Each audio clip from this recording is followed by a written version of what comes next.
Hey everyone, welcome back to the channel. If you want to connect your JBL PartyBox 320 to your TV, there are multiple ways depending on your setup. So in today's video, I will show you the best connection methods and how you can set them properly. So first of all, you just have to basically start with the Bluetooth option. So first of all, you need to turn on your speaker and enable the Bluetooth option over here. Now, once you have pressed the Bluetooth button on your TV, you just have to go to the Bluetooth settings and connect it to the speaker. This method is wireless and easy, but may have a slight delay depending on your TV. Now, if you want a more stable connection, you can use the AUX cable. So you need to connect the cable from your TV's audio out and the headphone jack to the speaker's AUX input.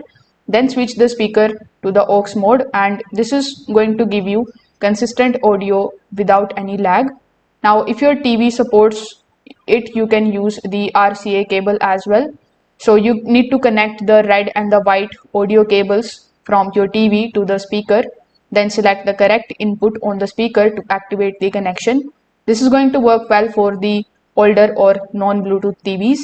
Now, if your TV has HDMI ARC or the optical TV output, you just have to simply need the HDMI or the audio converter.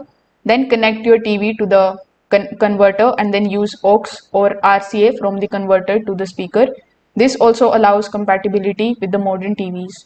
If this video helped you out, make sure that you like this video and subscribe to the channel. Thanks for watching.